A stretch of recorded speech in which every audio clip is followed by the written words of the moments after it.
Hi, this is Chaplain Tyler, and you're watching this video and you got this with Tyler. Today I want to talk about probably the strangest call I ever received. It happened in the middle of the night. I can't remember what exact day it was, whether it was a weekday or a weekend. I was working in a continuing care center. It was an old converted hospital, and it has a reputation for having a lot of supernatural or paranormal activity. Lots of documented cases. I had never seen or experienced anything at that point of that nature. When the call came in the middle of the night for me to come to a particular unit where a ghost had appeared and was keeping the nurses away from their desk and being able to work, because that's where the charts were and the computers and everything. I thought, wow, okay, what am I going to do? How can I do anything with this? I have no theology of this. I have no experience with this. I'm not an exorcist. I'm not I just don't know what to do. But I wanted to help.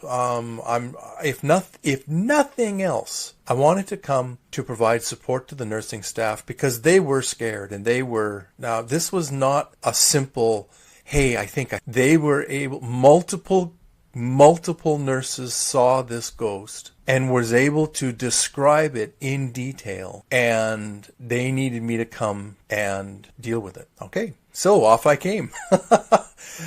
It took me about 35 minutes to get there after getting dressed and driving. It was a bit of a drive to that particular care center from where I lived, and entered into from the front and proceeded to up to that particular unit, and the nurses met me, and it was being used at that time for rehabilitation more than anything else. It was a step down unit, for a subacute unit, and what the nurses described was a ghost that was an older nurse that was standing by the nurses' station, and I don't know if there was anything threatening that it was doing or what, but the nurses just got out of there. They were like, no, we're union and we don't have to deal with this. And what do you do when you have a weird situation that you don't know what to do with? You call the chaplain. They're supposed to be able to deal with anything. So I thought, okay. So I entered into the unit and slowly moved myself down the hallway towards the nurse's station at the far end. And all the while, my heart is racing, and my senses are just going, and I'm trying to not think too hard about it. And I really didn't know what I was doing, story of my life. And so I didn't quite know what to do. So got close to the nurse's station, and I have to say I didn't see anything, but I did feel something. I don't know how to describe that feeling. The only thing I can describe it as was something like, I'm not alone here. I never heard anything. I didn't smell anything specific. I didn't see anything. I didn't feel anything like touch. My five senses didn't help me in this, but just that nagging, something's off, was there. So, I had some ideas on what I could say or do. The thought that I had at the time was a ghost of a nurse in the hospital would probably mean that there was some kind of unfinished business that ghost had. There was either a trauma that was keeping them there or what. And I don't know if it's a soul issue or a spirit issue or what. I don't know. But that's the only thing I could think of, was there was something there that was something that had happened, or an unresolved issue that was keeping that person from moving forward in whatever it is that comes after we die.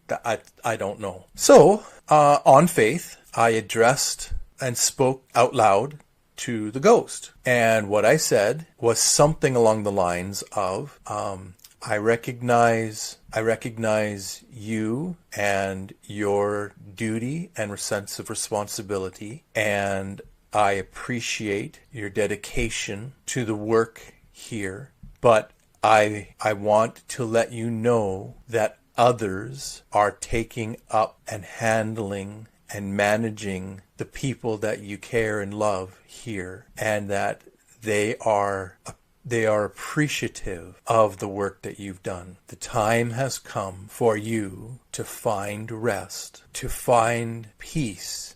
It is time for you to let go. And there are others here who will take and are taking the work that you have done. It is not in vain. Be at peace. Something like that. I don't know. I can't remember the exact words, but I know it was something like that. And I let it be. I don't know if I felt something leave. I don't know. And basically saying thank you to the ghost for their work. And then after about 10 minutes or so, I went back out to the nurses, and I said, okay, I think that that the ghost has left. I didn't say have been put to rest because I couldn't be sure. I didn't know. But I invited them to come and to check and to see. They came. And they showed me exactly where she had been standing, and they said that they didn't see or feel her anymore, and that they thought that they could continue. I asked them if they were going to be okay, and they said yes, and they thought they'd be able to continue the rest of their shift now that they felt safe and they didn't feel that the ghost was impeding them from being able to do the work that they needed to do. Well, good. And I said, don't hesitate to call if something else happens. And I left. I checked in several times on that particular unit again at different times, whether it was in the daytime or evening or night, and they never had an experience like that as long as I was there. They didn't have another experience like that again. Well, I don't know if I handled it correctly. I don't know anything of the sort. I don't know if it was real or not real, but it was very real to the nurses. And it was, they were scared. There's no question. This wasn't a joke. This was something where they're like, hey, let's go get that chaplain out of bed because we just want to play a prank on him. No. They were scared, really scared, and I'm glad that, if nothing else, I could come and help them feel better. That was another situation that showed me that there are a lot of things that we can't explain in this world. Just because one person has an experience and other people don't doesn't mean that it isn't real. In this situation, it was quite amazing because we had multiple witnesses for a particular event, and they were pleased and happy that somebody came and listened and took them seriously. So we don't know what reality is. We don't know what we can expect out of it. One minute everything might be normal, and the next minute you're getting a call to come and deal with a ghost. And I learned that there's just a whole lot more things than we can explain that happens as in part of the nature of reality. And this was another thing that led me to beginning to really look at and do some research about what is the difference between body and soul and our spirits, and what does that mean. So I'll be talking about that a little bit later. In a few more videos from now. I have a few more experiences to relate to you, and hopefully you'll find them interesting. Any case, that's my bizarre, hey, come deal with this on-call story. And it actually, this is not a joke. This was a real thing. So, in any case, I see you, I believe in you, and you got this. You take care, have a blessed day. This is Chaplain Tyler, signing off. Bye-bye.